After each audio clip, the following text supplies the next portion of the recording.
All right, we're going to talk about space now. Yeah, another headline we've been seeing a lot about. Yes. Space. Yeah, so not too long ago, this may be a surprise, but in the 1960s, there were actually no female astronauts. Yeah. But somewhere in a fourth grade classroom in upstate New York, Eileen Collins had a dream. That's right, and her dream became a reality. And Kwani, you recently got to sit down with her about her journey to space and the new documentary film about her life called Spacewoman.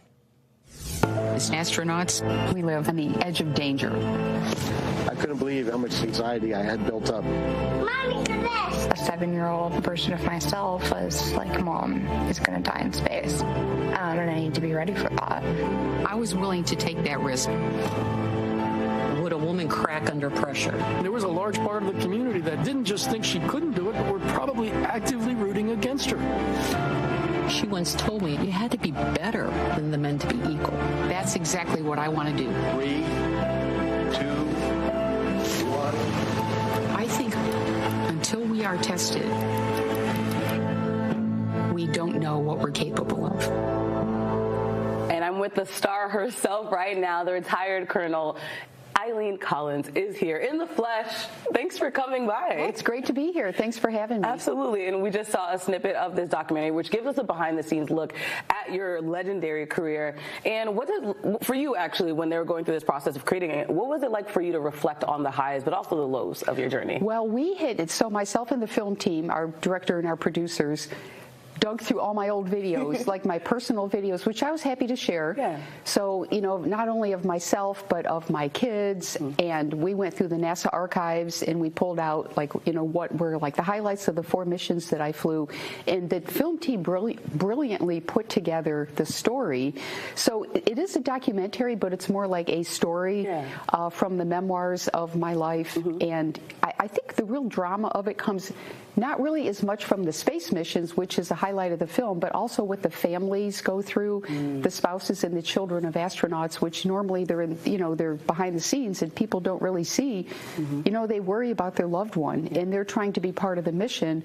We try to bring them in as much as we can, but they still are, waiting for their loved one to come home. Yeah. So it's a pretty dramatic story. And that's a really good point. We recently saw with Artemis too, how the world fell in love with the crew, but also we got to learn a little bit more about the family, which kind of puts everyone in that public sphere. And like you said in your documentary and that teaser we just saw, we get to hear from your daughter and your husband. What was that like, the conversations that you had to have of, I'm going to do this mission? Yeah, well, so I think the real hard part came in the fact that we had an accident in 2003. We lost the Columbia crew on their way home, and the 7 astronauts lost their lives.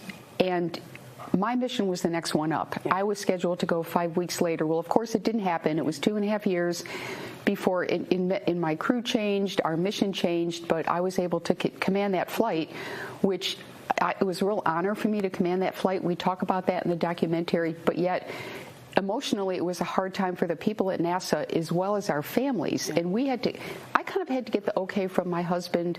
My daughter was only 7 years old at the time. She didn't really understand.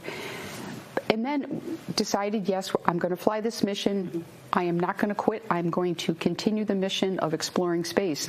But I wanted to bring the families in. So we set up a little family support program for them, get them involved in the training, get them to know each other. And I think that helped, but they still worry about us. Of course. Naturally, anyone with empathy would. And like you mentioned, you commanded 2 big missions. What stands out to you the most from that time period? Well, I was the first woman to command a space mission. There were only 2 of us. Myself and Pam Melroy were 2 women that and of course, the shuttle program lasted for 30 years, but the first mission was in the 1980s.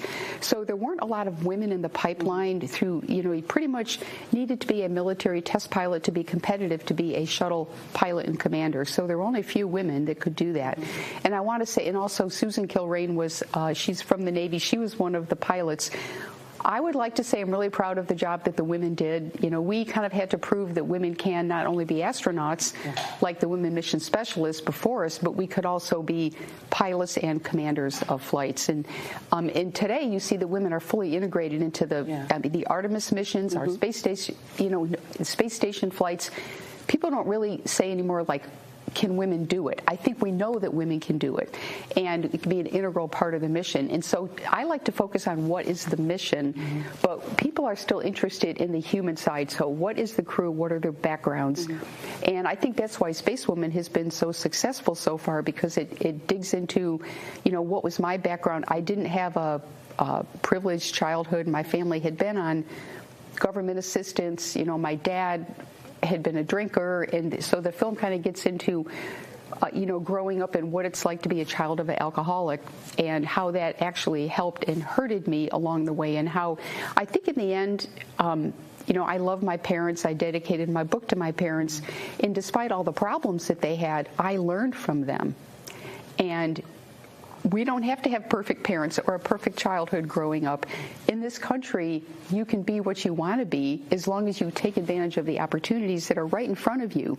Go to school, do your homework, read books, learn about people that went before you, and what a great future that our young people can have. And you're living proof that it is possible. So thank you so much for sharing your story with us here. And for you to learn more and get tickets for a screening near you, just visit spacewoman.film.